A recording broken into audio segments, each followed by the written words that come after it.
Komisi Pemberantasan Korupsi dilaporkan menggelar operasi tangkap tangan terhadap 5 orang di lingkungan Mahkamah Agung. Operasi senyap ini diduga berkaitan dengan kasus dugaan suap pengurusan perkara di Mahkamah Agung. Kabag Pemberitaan KPK Ali Fikri mengatakan mereka ditangkap pada Rabu malam. Dalam penangkapan itu KPK menyita sejumlah barang, diantaranya berupa uang dalam pecahan mata uang asing senilai $200.000. Ale mengungkap pihak-pihak yang tertangkap dalam OTT ini telah diamankan dan dibawa ke Gedung Merah Putih KPK untuk dimintai keterangan. Namun Ali enggan merinci identitas sejumlah pihak yang ditangkap. Penangkapan ini diduga berkaitan dengan suap pengurusan perkara di Mahkamah Agung. Ali mengatakan perkembangan lebih lanjut akan disampaikan setelah pemeriksaan selesai. KPK memiliki waktu 1 kali 24 jam untuk menentukan status hukum pihak yang ditangkap. Tadi malam, tim KPK berhasil melakukan kegiatan tangkap tangan terhadap para pihak yang sedang melakukan tindak pidana korupsi berupa penerimaan hadiah atau janji terkait pengurusan perkara di Mahkamah Agung.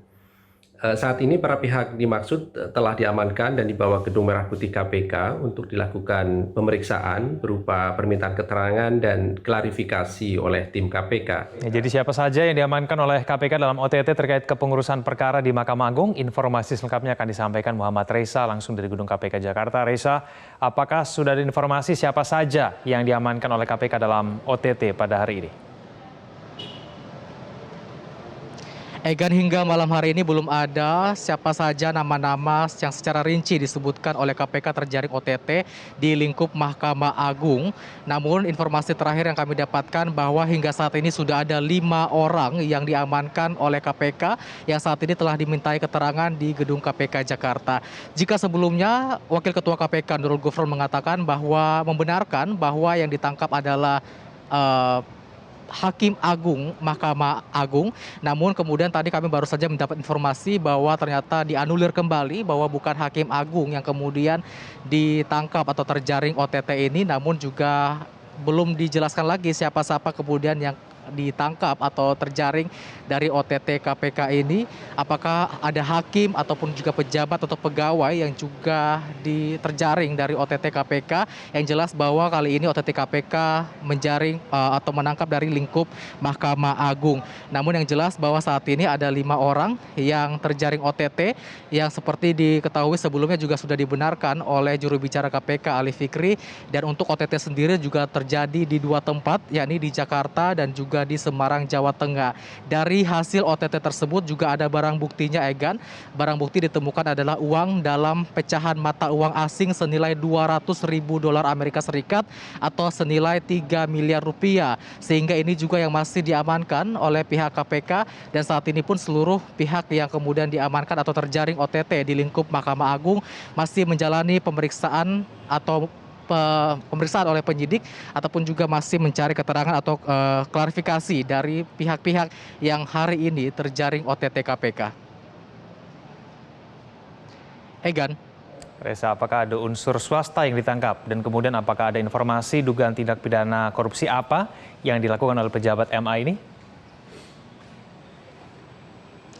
Egan, dari informasi yang kami dapatkan bahwa benar ada terkait penangkapan OTT ini terkait dengan kasus tindak pidana penerimaan hadiah atau jasa ataupun juga suap yang diberikan dari pihak swasta kepada pihak dari Mahkamah Agung. Yang apa saja perkaranya ini yang kami dapat informasinya terkait dengan perkara kepailitan yang saat ini telah bergulir di Mahkamah Agung. Untuk itu juga dari KPK sendiri masih mempunyai waktu 1 kali 24 jam untuk melakukan penentuan status dari orang-orang yang terjaring KPK di lingkup OTT, maksud kami yang di lingkup Mahkamah Agung sendiri. Dan kalau kita lihat juga tadi juru bicara KPK mengatakan bahwa menyayangkan ada tindak pidana korupsi yang terjadi di tingkat peradilan. Bahkan juga KPK mengatakan sudah berapa kali menjalin kerjasama dengan Mahkamah Agung untuk sama-sama memberantas korupsi. Dan kalau kita lihat atau riwayat dari proses yang dilakukan oleh penyelidikan tindak pidana korupsi yang dilakukan oleh KPK ke Lembaga Peradilan Mahkamah Agung ini, terakhir tercatat bahwa ada KPK saat ini telah mendalami kasus yang menjerat mantan Sekretaris Mahkamah Agung Nur Hadi Abdurrahman yang saat ini pun juga KPK masih mendalami kasus tersebut, yang dikatakan bahwa KPK sudah memeriksa sejumlah saksi dari lingkup Mahkamah Agung terkait dengan kasus yang menjerat mantan Sekretaris Mahkamah Agung Nur Hadi Abdurrahman ini. Dan juga diduga bahwa mantan Sekretaris Mahkamah Agung Nur Hadi ini telah diperiksa terkait dengan kasus tindakan pidana pencucian uang ataupun juga suap. Dan kalau kita lihat juga beberapa kali juga disebutkan bahwa MA memutuskan adanya pembebasan bersyarat begitu terhadap sejumlah napi-napi korupsi, yang ini juga menjadi sorotan dari pihak KPK, sehingga kami juga masih menunggu, Egan, bagaimana kemudian pengungkapan kasus tindak pidana korupsi yang melibatkan pejabat di lingkup Mahkamah Agung pada hari ini. Rencananya kemudian juga dari KPK meminta agar para pihak media ataupun juga masyarakat bersabar untuk menunggu hasil penyidikan dari penyidik yang dilakukan terhadap orang-orang yang terjaring operasi tangkap tangan ini. Informasinya saat ini masih ada 5 orang yang terjaring OTT KPK yang saat ini telah diamankan di gedung KPK Jakarta. Untuk sementara demikian, Egan. Baik, terima kasih atas informasinya Muhammad Reza langsung dari gedung KPK Jakarta Selatan.